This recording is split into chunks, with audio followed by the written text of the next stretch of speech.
Hey, MVPs, Rico Knows here. Going to talk to you guys about the next fight on the main card.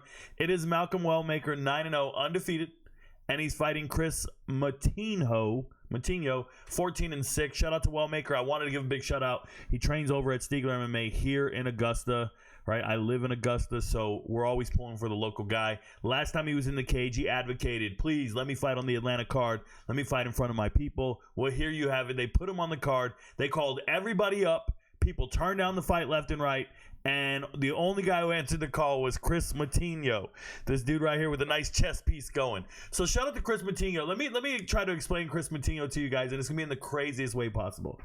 I was deployed, I think 2010, 2009, 2010 time frame, somewhere around there. I was deployed in Iraq, and when you go to Iraq, there's really no. At the time, there was no like cable TV or anything like that.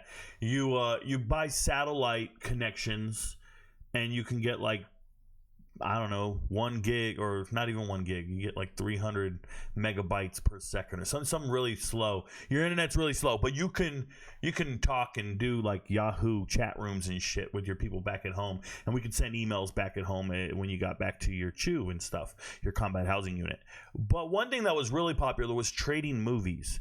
You'd buy these burnt $1 DVDs from the local economy out in the little city outside of the base, and you could go out and buy movies, and you'd bring them back, and then you'd share them. You also had external hard drives. And I remember coming across this movie. I want to show you guys this movie here. It was called Kick-Ass. This movie, Kick-Ass, bro. It was something else. We put it in, and when you're out there, you don't know movies. You don't know what came out. I can remember we left, and when we came home, this thing was created while we were gone. Jersey Shore. It was never around. We didn't know what the fuck Jersey Shore was. We come back and people were like, hey, you look like The Situation. Hey, there's Snooki. We didn't know any of that. We missed all the pop culture because we're deployed. We're at war. And when you come home, there's all this new shit in America. We're like, what is this? Who sings this song called New York with Alicia Keys? We had never heard that song.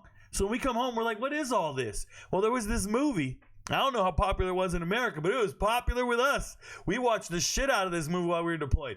Kick-Ass, a superhero who finally goes through life and he can't feel any pain.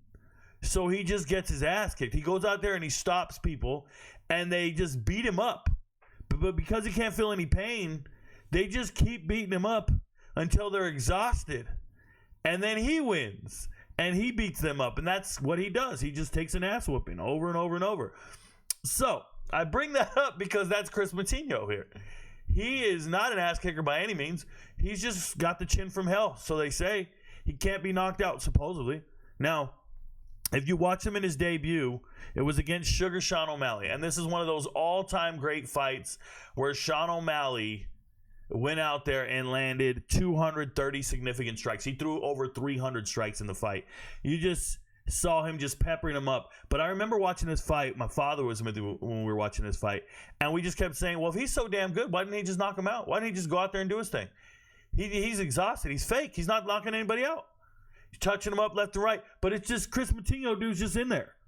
Chin and just taking it. Now, you say that, but the next time Moutinho got in the cage again, it was against this Guido dude. And if you don't know Guido is currently 45 years old. So Guido knocks him out in the first round. Shout out to Canetti. So he knocks him out in the first round. And at that point, the UFC says, we got to get rid of this dude. So they put him back on the regional scene because he just got knocked out twice. And the second knockout, he wasn't competitive in the fight against Sugar. Now, pay attention, okay?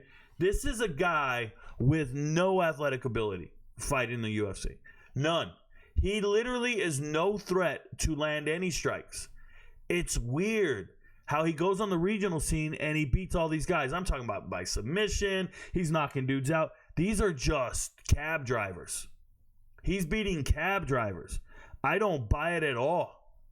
I don't know what any of that is. When he gets in that cage with a UFC caliber athlete, it's night and day. He's that Patchy Mix, right? Patchy Mix got in the cage with a guy who could switch stance.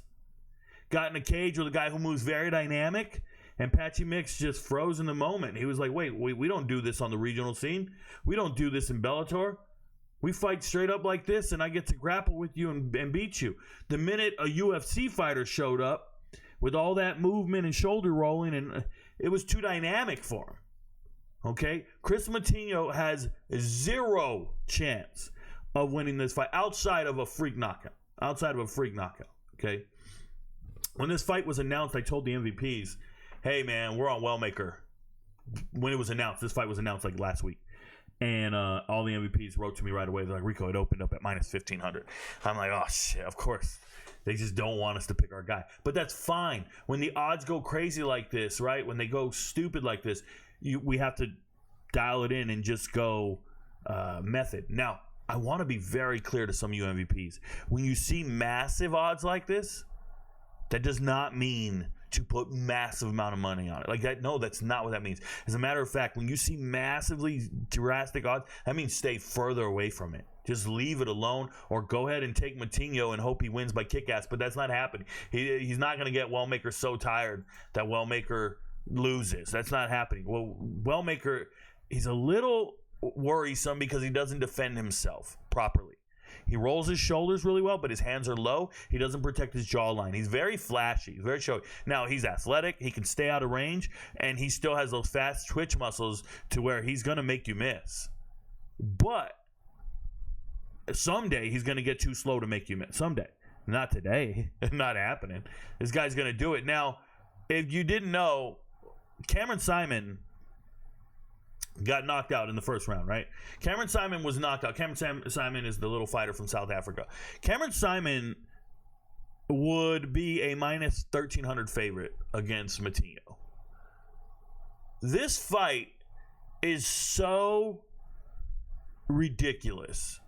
Like, this is, I want to look good in front of my girlfriend. You ever seen those movies where, like, there's a dude with his girl and he goes and picks on the guy he knows he can beat up in front of everybody? That's what's happening right now. The UFC is finding any sacrificial lamb they can find to give Malcolm Wellmaker that big push. And this is a market. Remember, he fights out of Augusta. It's 2.5 hours away from Atlanta. They don't care. It's a Georgia fighter in Atlanta. We need to create fandom in Atlanta. We need to make this TV market care about the UFC. And what better way to do that than to put a fighter from Georgia and give him the biggest opportunity in the world to have a one-punch knockout, or a one, just like he did against Cameron Simon. He slept him with the most vicious punch. When he's known for kicks, he's known for strikes, period. But that punch sent Simon to the nether realm, bro. If you watch it, I went back and watched the knockout before I made this video. Simon's laying on the mat, eyes open, and just no, like, fetal position, no ability to defend himself. He's just there, laying there. And it reminds me of the first time I was watching a movie and I realized that people die with their eyes open. That's what it reminded me of. Like, I'm just watching him, and then they go and raise the hand for the winner and all this stuff. And there's Simon getting helped out of the cage like a paraplegic, right? He's getting walked out of there, and he's just looking at the crowd, just glazed over. Did he just say glazed? Yeah, his eyes just looking. He's just looking around like, what am I doing in here? What just happened? He doesn't even know. He didn't know he's an MMA fighter. And you're giving that vicious monster, like the Wellmaker did that to him. And he's a good fighter. There's no way Moutinho stands a chance. So, careful. I see all the internet guys saying he's getting knocked out in the first round. Moutinho is hard to knock out. He's very hittable. His head doesn't move. He's very hittable. I think it'll happen, but let's go talk about it. So how would you approach this? First, let me pull up the card here. It's on my other screen. I'll drag it in now. All right. So the first thing I'm going to tell you guys is it's an absolute lock. Now, is it responsible doing this? No, it should not be a part of any parlay of any sort. Shouldn't be doing any of that stuff, you guys. What I'm trying to tell you is that minus 175 you see there is the knockout in rounds 1 or 2.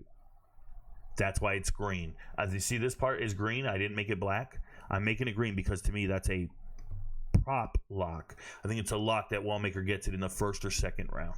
Okay, if you want to go first round, it's plus 135. It's plus money. Now, theoretically, that's a good idea. So let me make this very clear right now. Approaching this fight, money line is of no concern to anybody. You shouldn't be going there. When you look at the first and second round TKO, that feels like a really responsible bet to make. And then this is a value bet. But none of this is multi-unit. None of this is go sell your car. None of that nonsense. This is just a regular fight on the prelim, and we're hoping this kid Wellmaker continues his path to greatness. They're pricing it to where you shouldn't be parlaying. Like, you should just be going straight across. So go accordingly, okay? Pace yourself. It's a prelim fight, but it feels like a good spot to believe in Wellmaker on one of those levels. Your friends don't know, but Rico knows. Good luck, MVPs. Peace.